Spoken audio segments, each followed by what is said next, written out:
I am so happy to spend the time with you and worship the Lord, the Jamalpur Assembly.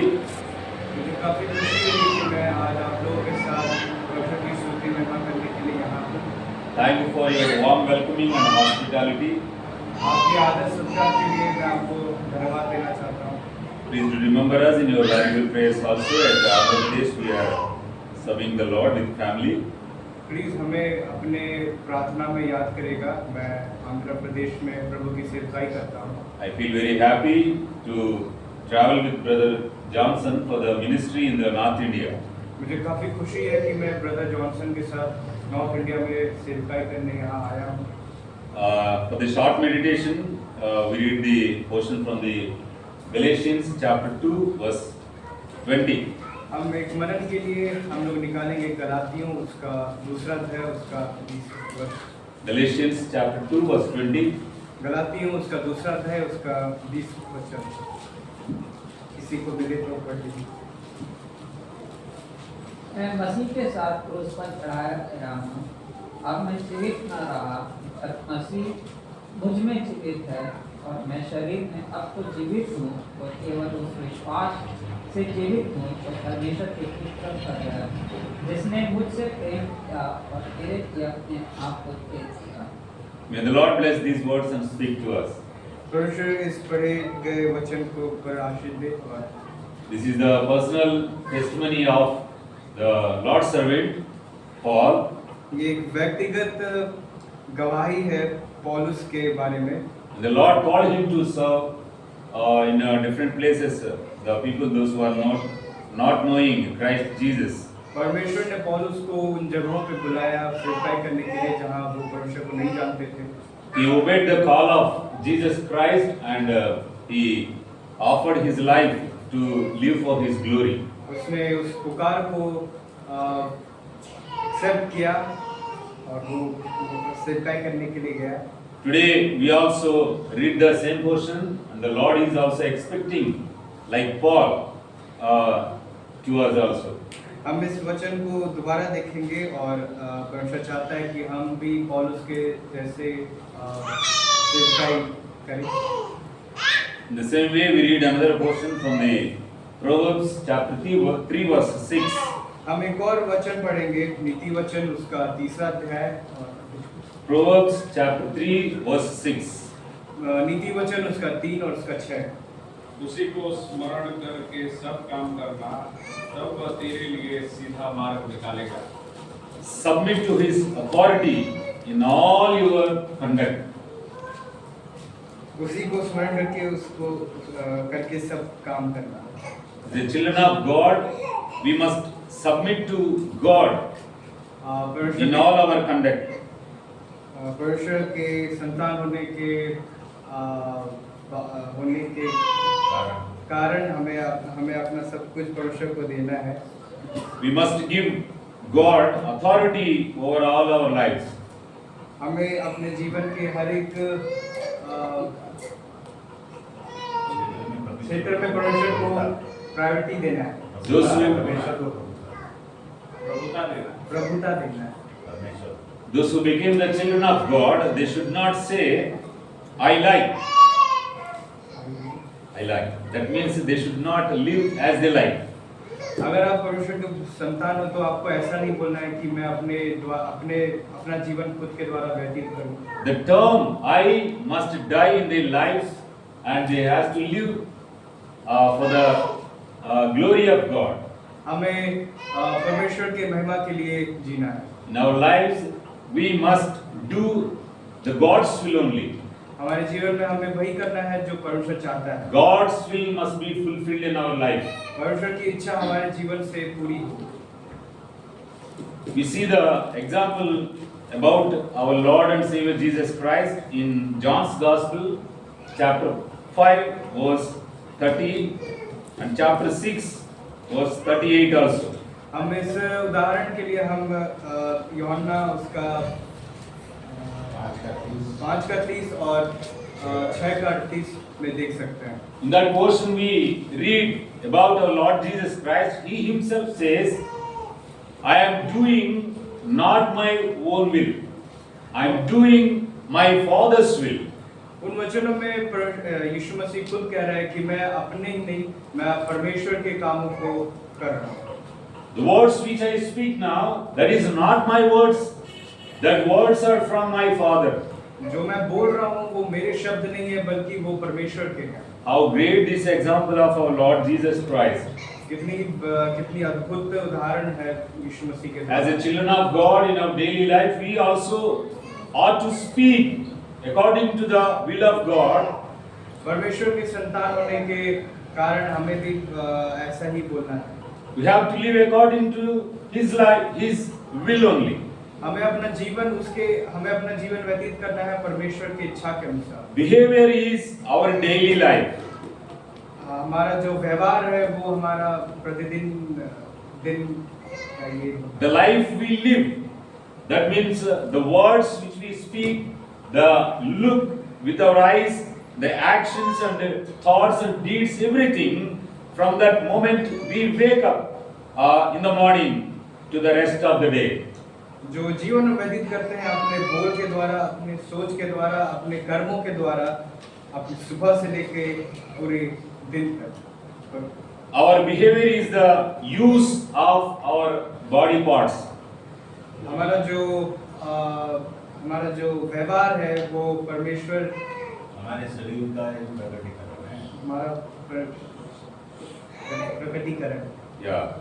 In 1 Corinthians chapter 6 verses 19 and 20 we read in this portion. पहला कुरिन्थियों उसका 6 अध्याय उसका 19 और 20 में हम ऐसा पढ़ सकते हैं। Glorify God with your body. वहाँ पे कुछ इस प्रकार लिखा हुआ है। Why? Because the Lord Jesus Christ अपने देह से परमेश्वर अपने देह से परमेश्वर की महिमा करो। glorify God with our body. परमेश्वर की महिमा करना अपने देह के अनुसार। Why? Because Christ Jesus gave His life for us and He shed His precious blood on the cross of Calvary. He bought with His blood. क्योंकि यीशु मसीह ने अपना जीवन दिया और अपने लहू को बहाया और हमें खरीदा है। He purchased with His blood. उसने हमें अपने लहू के द्वारा खरीदा है। We are belongs to Him. हम उसी के हैं। We are not ourselves. हम अपने नहीं है बल्कि हम परमेश्वर के हैं। We are belongs to Him. हम परमेश्वर की प्रॉपर्टी हैं। Glory. We have to glorify God with our body. हमें अपने शरीर के द्वारा परमेश्वर की महिमा करना है। That means with our eyes we have to glorify God.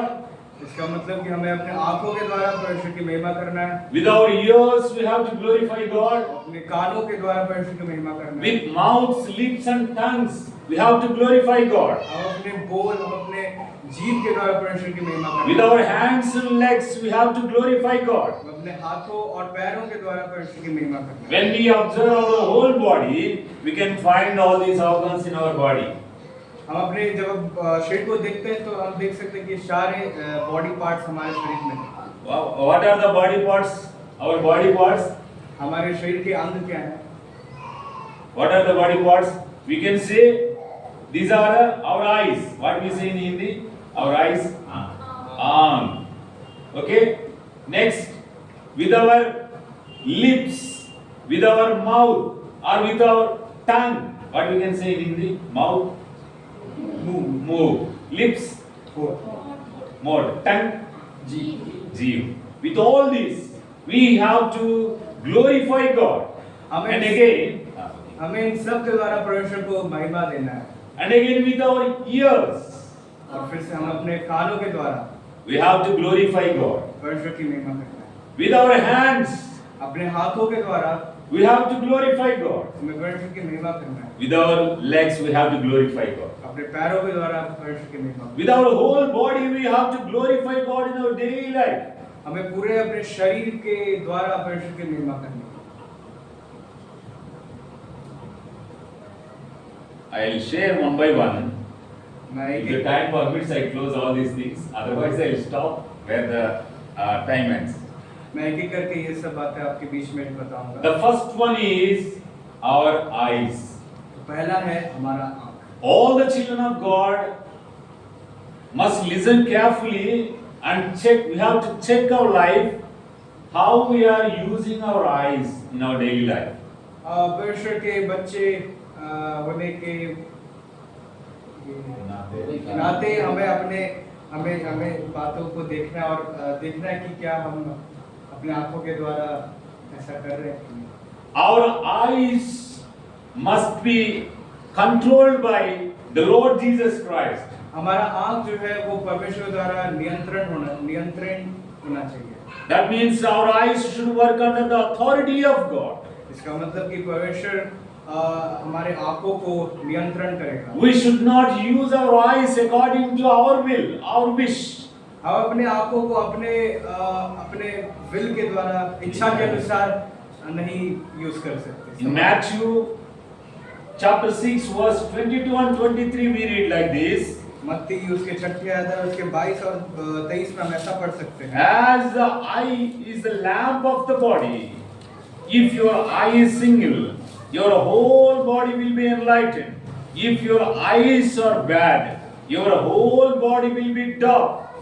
शरीर का दिया आँख है, इसलिए यदि तेरी आँख निर्मल हो तो तेरा सारा शरीर भी उजियाला होगा, परंतु यदि तेरी आँख बुरी हो तो तेरा सारा शरीर भी अंधियारा होगा। Eye is very, very important. The Lord Jesus said, eye is the lamp of the body. आँख जो है वो बहुत ही महत्वपूर्ण है। यीशु मसीह ने ऐसा कहा कि शरीर का दिया आँख है। If our eyes are pure, our whole body will be saved. अगर हमारा आँख निर्मल है तो हमारा पूरा शरीर बचा जाएगा। If our eyes are bad or became filthy, our looks became filthy, our whole body will be affected. अगर हमारा आँख बुरा है तो हमारा पूरा शरीर भी वैसा ही दिखेगा। That's why we have to be careful with our eyes. इसलिए हमें बहुत ही केयरफुल होना चाहिए अपने आँखों को लेकर। We have to use our eyes carefully. हमें बहुत ही सावधानी से अपने आँखों को संभाल करना है। From the morning till the end, सुबह से लेकर अंत तक we see in this world so many things. हम इस दुनिया में बहुत सारी चीजों को देखते So हैं। many things will appear to our eyes. बहुत सारी चीजें हमें दिखाई देती हैं। That's why you have to be very careful when we are using our eyes. इसलिए आपको बहुत ही सावधानी से अपने आँखों को संभाल करना है। We have to read some more verses. The हम और godly men, how they use their eyes. हम और भी कुछ पदों को देखेंगे। In Psalm भजन संहिता में 119,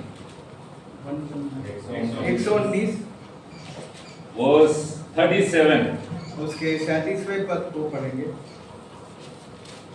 मेरी आंखों को व्यर्थ वस्तुओं की ओर से फेर दे, तू अपने मार्ग में मुझे जिला। Here the psalmist is praying, "Oh Lord, turn away my eyes from vain things or evil things." यहाँ भजनकार कुछ ऐसा लिखता है, मेरी आंखों को व्यर्थ वस्तुओं की ओर से फेर दे। Turn away my eyes from evil things. मेरी आंखों को बुरी वस्तुओं से दूर कर। This is a very useful and very helpful prayer. We have to pray every day in our life. ये काफी यूजफुल प्रार्थना है। Very important prayer. बहुत ही महत्वपूर्ण प्रार्थना We है। have to pray every day. हमें ऐसे रोज प्रार्थना करना है। Lord, turn away my eyes from evil things. परमेश्वर मेरी आंखों को व्यर्थ वस्तुओं की ओर से फेर दे। In the same psalm, the psalmist is also praying in another prayer. Verse 18. उसके इसी शाम के इसी भजन संहिता के 18वें पद में कुछ ऐसा लिखा है। Open my eyes मेरी आंखें खोल दे that I may see wonderful things in your law. कि मैं तेरी व्यवस्था की अद्भुत बातें देख सकूं। This is also another prayer of the believer or the godly person. ये- Lord, open my eyes ये एक और प्रार्थना है एक परमेश्वर के जन की, that I may see wonderful things when I read the word of God. परमेश्वर मेरी आंखें खोल दे कि मैं तेरी व्यवस्था की अद्भुत बातें देख सकूं। This is also very important prayer. We have to pray every day. ये बहुत ही एक महत्वपूर्ण प्रार्थना है जो कि आपको रोज करना है। When we read the word of God, our eyes must be opened. जब हम परमेश्वर का वचन पढ़ते हैं हमारी आंखें खुली होनी चाहिए, Otherwise, we may not understand the word of God. We may not understand God. नहीं तो ऐसा हो सकता है कि हम उस वचन को समझ ना पाए। Our eyes must be open. हमारा आंख खुला रहना चाहिए। That's why you have to pray God every day when we read the word of God. इसलिए आपको हमेशा प्रार्थना करना है जब आप परमेश्वर के वचन को पढ़ेंगे। I want to mention some more examples in the Bible from Luke's Gospel, मैं और भी कुछ उदाहरणों को आपको दिखाना चाहता chapter हूँ। 24 and verse 13. लूका रचित सुसमाचार उसका 24वां अध्याय और उसका There one incident happened. लूका उसका 24 और उसका 13 में हम देख सकते हैं। Resurrected Christ Jesus on the road to Emmaus, he walked with the two people of that village. Emmaus के मार्ग में यीशु मसीह जो है वो दो लोगों के साथ वहाँ रहता है, चलता है। He walked with them and talked with them, वो उनके साथ चलता है और उनके साथ वार्तालाप करता है। but they did not realize him as Christ Jesus. पर वो जो दो लोग थे वो उन्हें पहचान नहीं पाते कि ये यीशु मसीह था। When they reached the village, entered into house, the Lord Jesus took one bread and offered thanks, and he gave them to eat.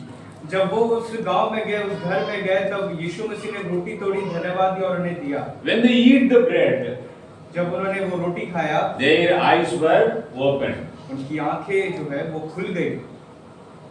They recognized Christ Jesus. उन्होंने पहचाना कि वो यीशु मसीह है। Previously, they did not realize Christ Jesus, who was walking with them. जैसा कि हम देख रहे थे कि वो पहले वो पहचान नहीं पा रहे थे। After taking that bread, they realized that is Christ Jesus. But वो रोटी खाने के बाद वो पहचान जाते हैं कि वो यीशु मसीह है। The Lord opened their eyes to realize Christ Jesus. प्रभु ने उनकी आंखों को खोला कि वे यीशु मसीह को पहचान पाए। The second example of the prophet Balaam. एक और हम उदाहरण दे सकते हैं बालाम के जीवन के दौरान। Yeah, that is in Numbers chapter 22 verse 23 onwards. वो गिनती 22वें अध्याय और उसके 23वें पद में हम पढ़ सकते हैं। The king of Moab, the Balak, offered the only things, that is gold and silver, to the God prophet Balaam. जो राजा है उसने बालाम को सोने चांदी उपहार में दिए थे। The Balaam now is ready to move to the battlefield to curse the Israelites. अब बालाम तैयार था कि वो युद्ध क्षेत्र में जाए। बिलाम जो अब वो तैयार जाना चाहता था, बिलाम वचन देगा। While he was going on the way, जब वो जा रहा था, the angel of the Lord stood in the midst of the way. जो परमेश्वर का दूत है वो उसके रास्ते पे खड़ा था। But Balaam did not see the angel of God. पर जो बिलाम है उसने दूत को नहीं देखा। The donkey which he was traveling, the donkey had seen the angel of the God. जो गधी थी उसके साथ, जो उसके साथ चल रही थी, उसने उसे देखा। But the man of God did not see the angel. पर जो बिलाम है, जो परमेश्वर का जन है, उसने नहीं देखा। What is the difference? He could not see the angel of God. क्या है कि वो नहीं देख, ऐसा क्यों है कि वो नहीं देख पाया? His eyes were blinded उसके आंखें बंद थी with the gold and silver which was offered by the king of Moab. जो मोआब के राजा ने उसे सोने चांदी जो उपहार में दिए थे, शायद उसके वजह That's से, why he could not see the angel of the Lord on the way. जिसकी वजह से उसने परमेश्वर के दूत को नहीं देखा। Likewise today also many believers, they could not see the Lord. They could not realize or recognize what the word of God says. वैसे ही आज भी परमेश्वर के जन वो नहीं देख सकते जो परमेश्वर के वचन में लिखा है। Their eyes are blinded with the earthly things. दुनियादारी के वजह से उनकी आंखें बंद हो गई हैं। That's why they could not see the Lord Jesus. इसलिए वो परमेश्वर को नहीं देख पा रहे हैं। Another example we read in Judges chapter 14 verse 1 and 2. एक और हम उदाहरण देख सकते हैं न्यायों और उसके 14 और उसके 1 और 2 वचन में Here we see the man of mighty, the Samson. यहाँ पर हम सैमसन को देख सकते हैं। One day he went to that Philistines village called Timnah. वो एक बार तिम्ना में गया था। There he saw one beautiful girl with his eyes. वहाँ पे उसने एक बहुत ही रूपवती स्त्री को देखा। And he came back to his house, asked their parents that he want to marry her. अब वो अपने घर गया और अपने माई पापा को बोलता है कि मुझे वो लड़की पसंद है। Samson used his eyes and selected one girl. This is from the enemies. They were Philistines. शिमशोन ने अपनी आंखों का इस्तेमाल किया और उसने अपने जो दुश्मन लोग हैं उनमें की एक स्त्री को पसंद किया। Finally, he got married that girl. What happened? We know all the story. At the end of the story, the eyes were plucked.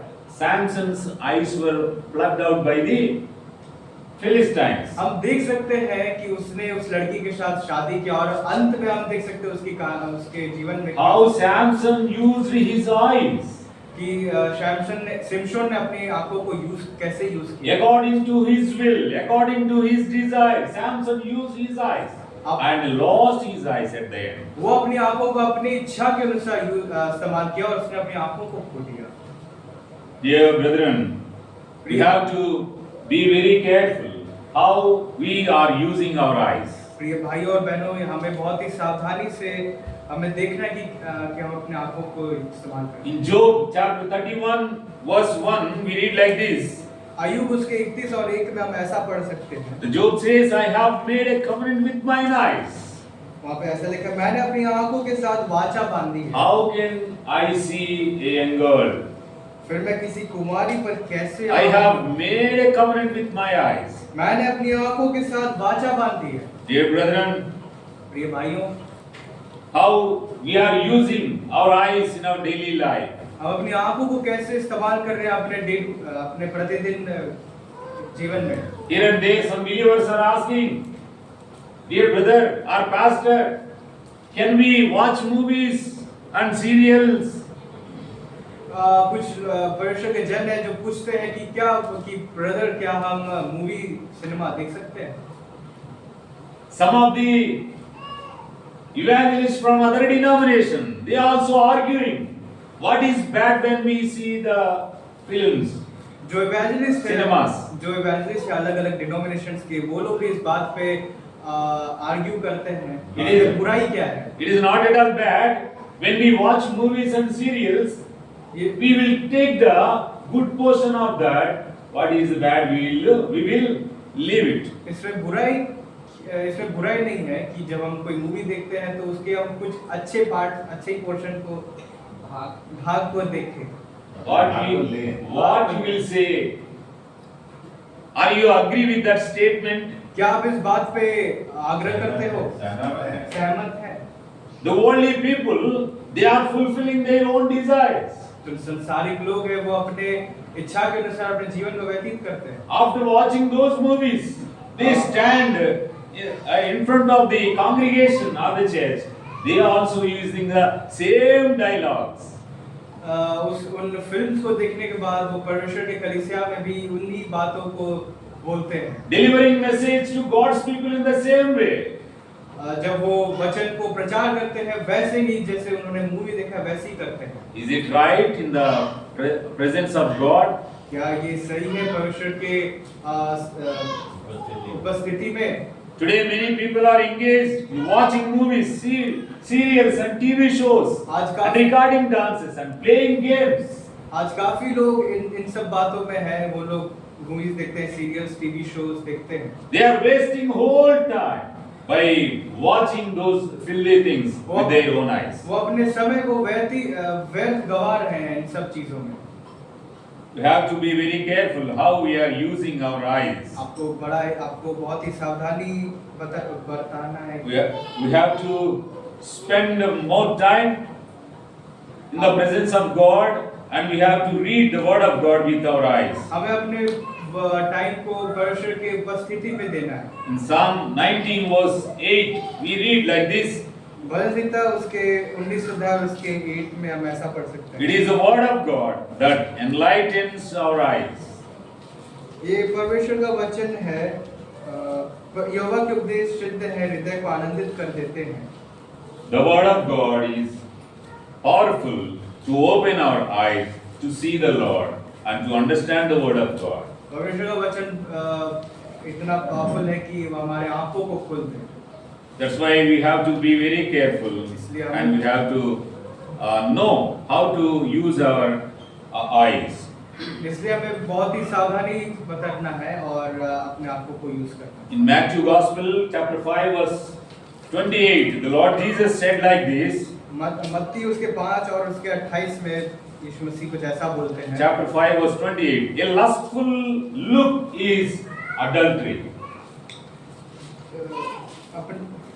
ये एक परंतु मैं तुमसे ये कहता हूँ कि जो कोई किसी स्त्री पर क्रूर दृष्टि डाले वो अपने मन में उससे व्यभिचार करता है। Yes, the lustful look. We have to use our eyes very carefully. हम अपने आंखों को बहुत ही सावधानी से इस्तेमाल करना है। We should not see how or what we desire. हमें वो नहीं करना है जो हमारी इच्छा करती है। To the young man or young believers, the Lord Jesus or the God says in Ecclesiastes chapter 11 verse 9. शबोपदेशक में 11 शबोपदेशक 11 उसके 9 में परमेश्वर जवानों को कुछ इस तरह बताते हैं। Young man, act according to the desires of your eyes, but beware of God's judgment. हे जवान, अपनी जवानी में आनंद कर, अपनी जवानी के दिनों में मगन रह, अपनी मनमानी कर, अपनी आंखों की दृष्टि के अनुसार चल, परंतु यह जान रख कि इन सब बातों में विषय परमेश्वर तेरा न्याय करेगा। Nowadays, youth are spending more time by watching all these worldly things. आजकल जवान जो है वो संसारिक रीति से चल रहे हैं। According to their own desires, they are watching everything. अपने इच्छा के अनुसार वो इन सब चीजों को देख रहे हैं। The world came into our hands in the form of mobile phone. जो दुनिया है वो फोन के रूप में हमारे हाथों में आज मौजूद है। They are watching everything, whatever they wish. वो जो चाहे वो उसमें देखते हैं। That's why God warning the young man, इसलिए act according to the desire of your eyes, but beware of God's judgment. इसलिए परमेश्वर उन्हें चेतावनी देता है। You are the accountable person before the God. What you are looking. आपको इसका परमेश्वर के सामने आपको इन सब चीजों का हिसाब देना पड़ेगा। What is the second organ, body parts in our body? What I said now? The second one. First one is eyes. What is the second one? दूसरा अंग क्या है? That is mouth or lips or tongue. हमारा जीभ, हमारा मुंह। As a children of God, we must know how to use our lips, tongue or mouth. परमेश्वर के बच्चे होने के नाते हमें अपने जीभों को कैसे इस्तेमाल करना है। Many people are uttering with their mouth, Lord, Lord, calling Jesus as a Lord and Lord, but they are not at all obeying His words. और बहुत लोग ऐसे अपने मुंह से बोलते तो है परमेश्वर बट वो प्रभु कहते हैं परंतु वैसा मानते नहीं। Calling Jesus as the Lord and Lord, but they are not at all obeying. यीशु मसीह को प्रभु प्रभु करके बोलते तो है पर उसे मानते नहीं है। Simply speaking or calling Jesus as the Lord, that is not at all useful. सिर्फ ऐसा बोलना कि यीशु मसीह प्रभु है ये कोई बात नहीं है। That will not at all helpful to your life. ये आपके जीवन के लिए मददगार नहीं है। In 1 Peter chapter 3 verse 10 we read like this. पहला पत्र उसका 3 उसका 10 में ऐसा 1 Peter chapter 3 verse 10. He who loves life and wants to see good days must guard his tongue from evil speaking and his lips from speaking hypocrisy.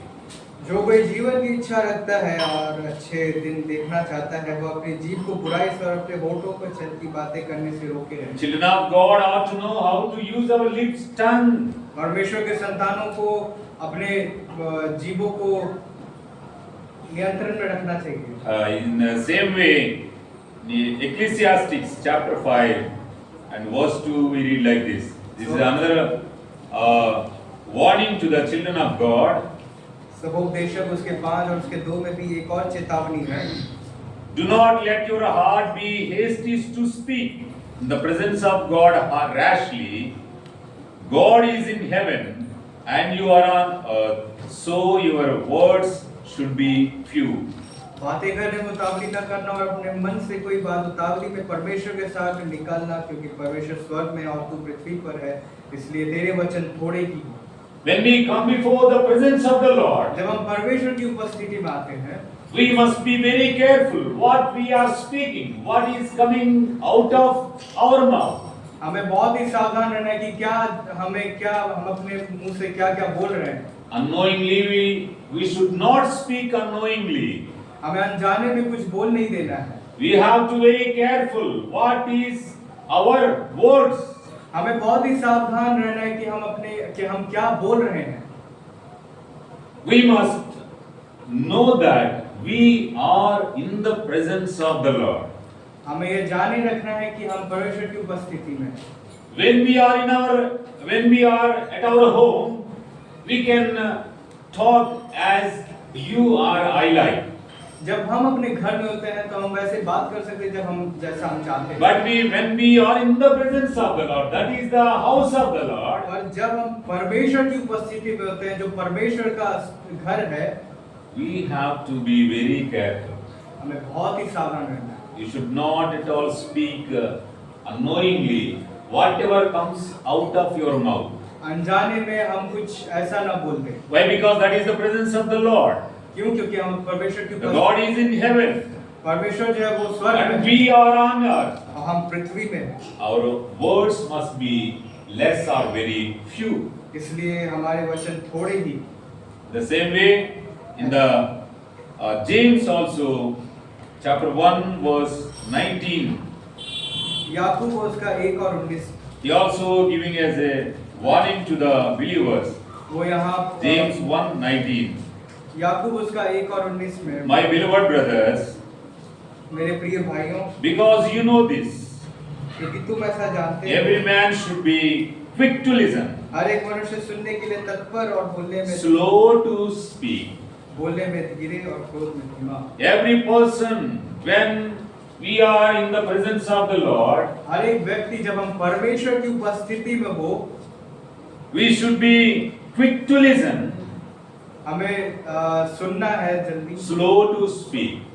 धीरे बोलना है। This is applicable to all the believers in the presence of the Lord when we come to gather as a church. और ये हम सब पे लागू है।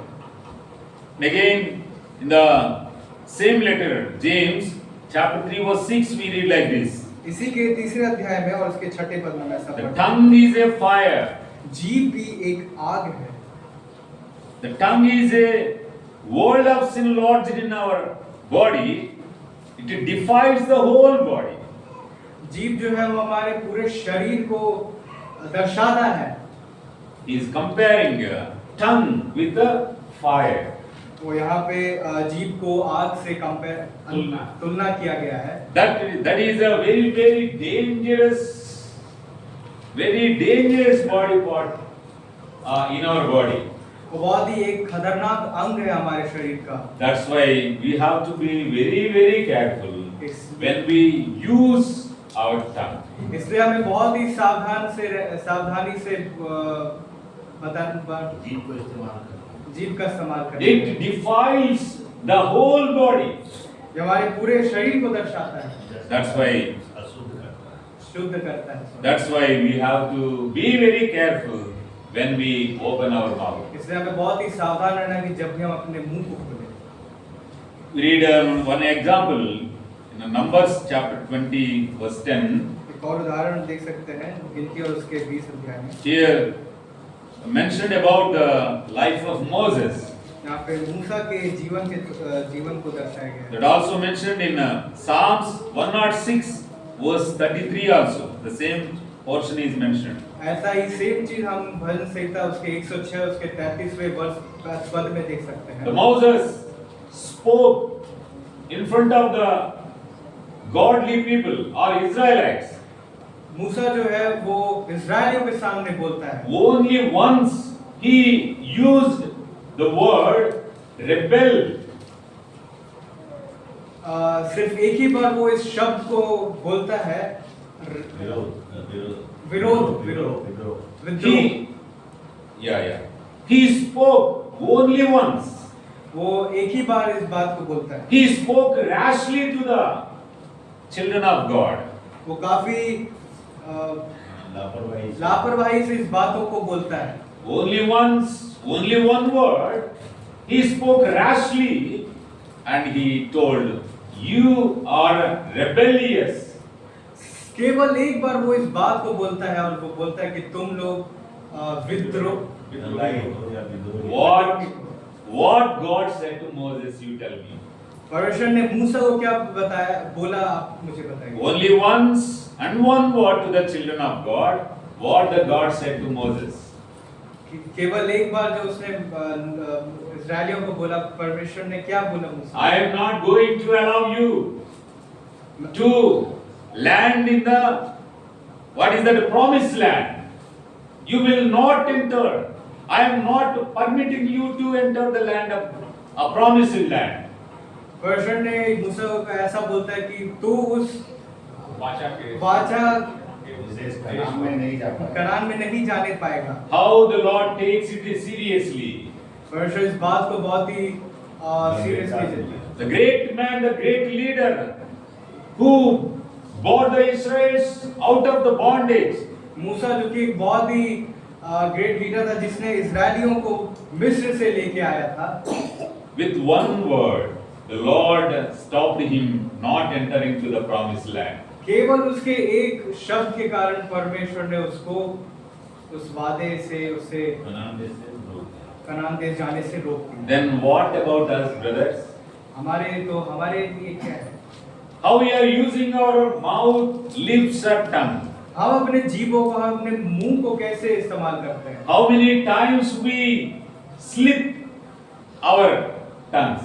हम अपने जीभों को कितनी बार कुछ गलत बोल देते हैं?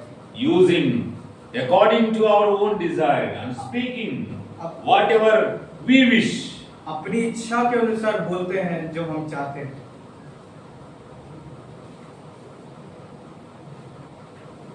The Lord will permit us to heaven. Will the Lord permit us to enter into heaven? क्या परमेश्वर हमें अनुमति देगा कि हम स्वर्ग राज्य में जाएं?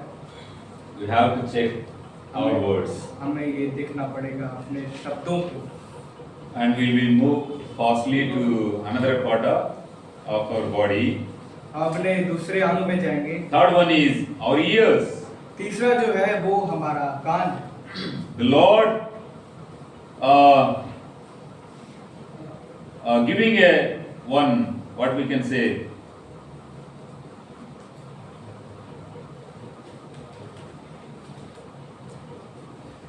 command to the believers of God. परमेश्वर जो है वो एक आज्ञा देता है अपने लोगों को। Check once again what you are listening. एक बार देखिए कि हम क्या सुन रहे हैं। How we are using our ears.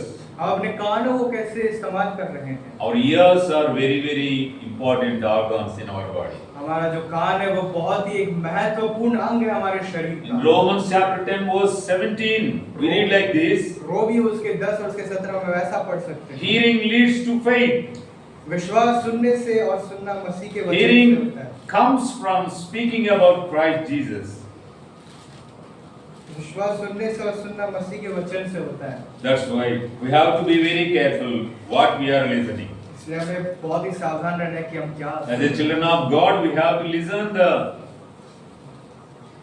good words or the word of God only. परमेश्वर के बच्चे संतान होने के नाते हमें वही सुनना है, परमेश्वर के वचन को सुनना है। Nowadays, many believers, as a children of God, they are not at all willing to listen the word of God with their ears. हम देख सकते हैं कि आज परमेश्वर के कितने जन हैं जो परमेश्वर के वचन को सुनना नहीं चाहते। In Jeremiah chapter 6 and verse 10, we read like this. यिर्मयाह उसके 6 और 10 में हम ऐसा पढ़ते They do not prepare their heart to hear.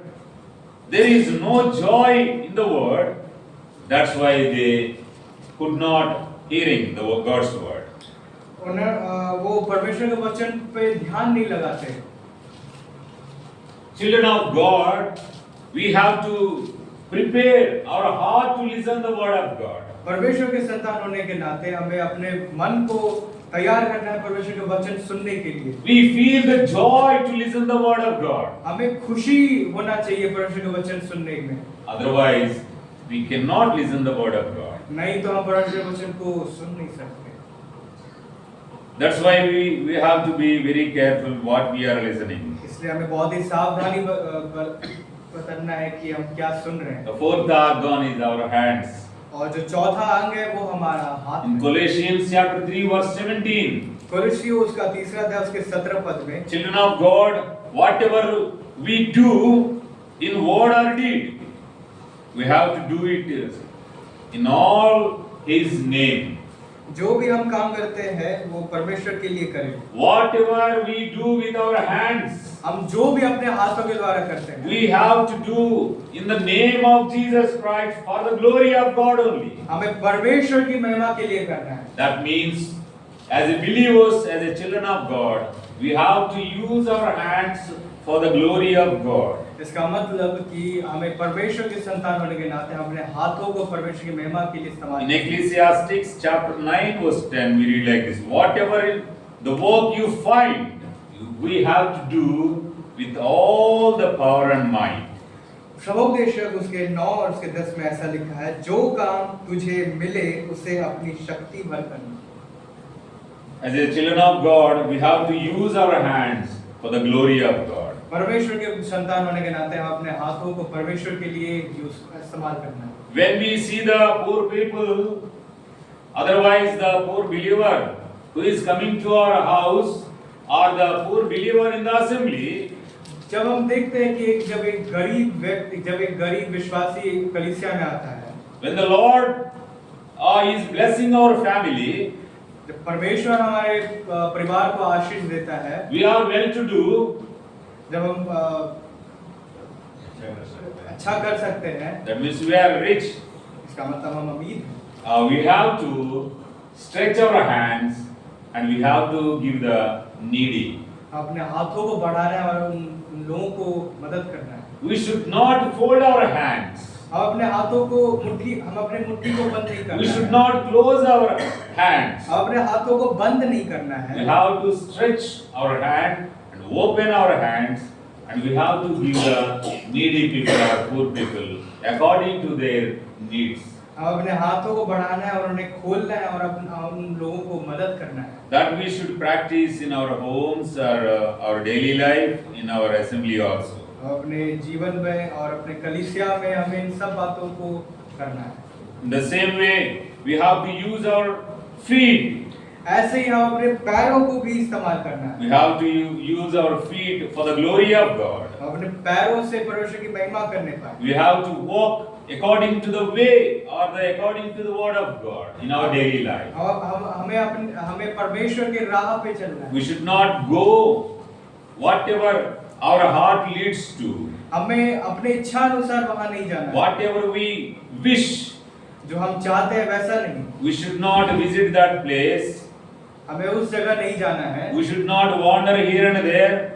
हमें इधर उधर घूमना नहीं है। We have to walk according to the will of God. हमें परमेश्वर के अनुसार चलना है। That means we ought to know where should we go and where we have to go and how to use our legs. हमें जानना है कि कहाँ हमें जाना है और कहाँ हमें अपने पैरों का इस्तेमाल करना है। On the word of God it is written like this: we have to use our feet to proclaim the gospel of Jesus Christ.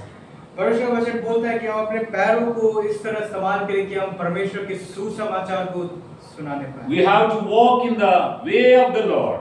हमें परमेश्वर की राह पे चलना है। In John's Gospel, chapter 14, verse 6, we know all these verses. Jesus said, I am the way. यूहन्ना रचित सुसमाचार उसके 14 उसमें 6 में लिखा है, मार्ग और सत्य और जीवन मैं ही। Jesus is only the way. पर यीशु मसीह ही एक वो रास्ता है। We have to walk in the way of Jesus. जिस राह पे हमें चलना है वो यीशु मसीह है। We have to follow footprints of Jesus Christ. हमें यीशु मसीह के पद चिन्हों पे चलना है। We have to glorify with our whole body the Lord Jesus Christ. हम अपने पूरे शरीर से परमेश्वर की स्तुति और महिमा करें। In this manner, dear brethren, we have to live our daily life. हमें इस तरह से अपने जीवन को व्यतीत करना है। Our eyes must be worked or operated by the Lord Jesus. ऐसा हो कि हमारा जो आंख है वो परमेश्वर द्वारा नियंत्रित हो। Our mouth and ears, hands and legs operated by the God's word. हमारे आंख, कान, मुंह, जीभ और हाथ और पैर सब कुछ परमेश्वर के द्वारा नियंत्रित हो। Then only we can live the life which pleases to God. तभी हम वैसा जीवन जी सकते हैं जो परमेश्वर को भाता हो। May the Lord help us to live according to the word of God, the desire of the God. परमेश्वर हमारी सहायता करे कि हम उसके इच्छा के अनुसार चलें। May the Lord bless these words. परमेश्वर इन पढ़े गए वचनों पे आशीष। Thank you so much for the opportunity to given me to deliver the God's word. बहुत ही धन्यवाद देता हूँ कि मुझे ये वचन बांटने का एक मौका दिया गया। Thank you, dear brother, to translate the word and helping me. Thank you.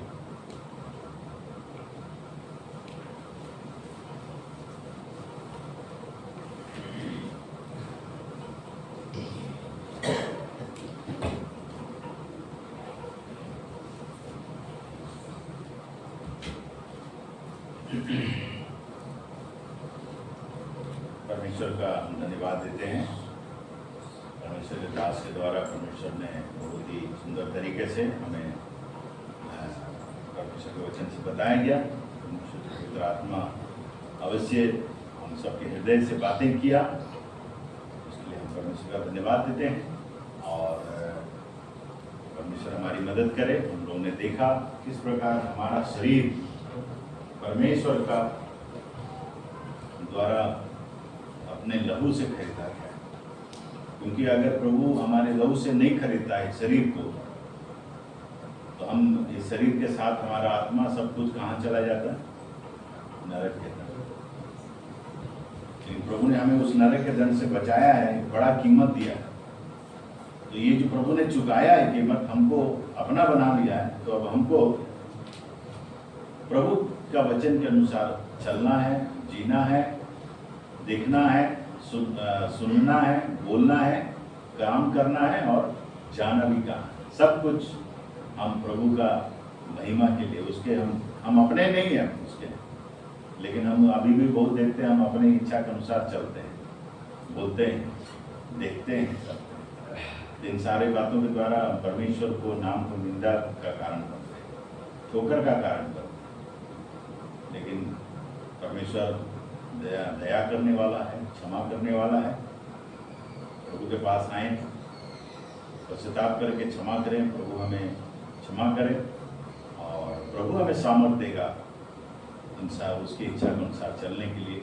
खाली हमारे अंदर इच्छा होना चाहिए, समर्पण होना परमेश्वर के इच्छा के प्रति। परमेश्वर चलाएगा, परमेश्वर ऐसा करने के लिए हमारी सहायता करें। आइए हम लोग प्रार्थना के साथ आज समाप्त करेंगे। पिता परमेश्वर, हम आपका धन्यवाद, आपकी स्तुति बड़ाई प्रशंसा करते हैं। आज की आराधना करने के लिए हमारा सहायता किया प्रभु, हमने पवित्र आत्मा के द्वारा मदद किया, इसके लिए तेरा धन्यवाद स्तुति करते हैं। साथ ही साथ आपने अपने दासों को हमारे बीच में लाया और प्रभु जी तेरे जीवित वचन को हमारे बीच में दिया, हमारे मनों को कायल किया और प्रभु जी ताकि हम तेरी इच्छा को जाने और प्रभु जी उसके इच्छा के अनुसार चलने के लिए परिणाम को जाने और आपकी महिमा करने पाए। हम अपने आप को, अपने पूरे शरीर को, आत्मा प्राण देह को आपके बलवंत हाथों में सौंपते प्रभु, आपकी इच्छा के अनुसार हम चलने पाए, हम पर दया कर, हमें क्षमा कर प्रभु जी। हम लोगों ने अभी तक बहुत सब समय कई बार इन इच्छा के अनुसार, तेरी इच्छा के अनुसार नहीं परंतु अपनी इच्छा के अनुसार चले, इसलिए हम क्षमा कर प्रभु। हमने लहू से धोइए, शुद्ध पवित्र करके फिर से एक समर्पित जीवन, एक आपको प्रसन्न करने वाला जीवन बिताने के लिए हमारी मदद कर, ताकि हम तेरे सामने जब खड़े हो हमें क्या हो, विश्वास हो के दास और दासी बनने के लिए हमारी सहायता करो। सारी बातों के लिए आपको धन्यवाद देते हैं, आपके दासों के लिए धन्यवाद देते हैं। उनकी सेवकाई को और भी आशीष दे प्रभु, उनके परिवार के लोगों पर, उनके वहाँ जहाँ कलीसिया में सेवा करते हैं उन सब पर तेरा आशीष अनुग्रह होने पाए, और आने वाले दिनों में और भी आप सामर्थ के साथ इस्तेमाल करें। ऐसा अनुग्रह करें, सहायता करें। कल हमारे भाई लोग जाएंगे दिल्ली, उनके भी साथ सारी बातों में आदर इज्जत महिमा आपको देते हुए इस विनती प्रार्थना धन्यवाद को तारणहार मुक्तिदाता प्रभु यीशु के नाम से मांगते हैं, आमीन। अब हमारे पिता परमेश्वर का प्रेम, प्रभु यीशु मसीह का अनुग्रह और पवित्र आत्मा की संगति और सहभागिता हम सबों के साथ और हमारे हर एक प्रियजनों के साथ और विभिन्न स्थानों में जहाँ भाई लोग आए वहाँ की कलीसिया और इस संसार तेरे लोगों के साथ हमेशा हमेशा बनी रहे, आमीन। सबको जय मसीह।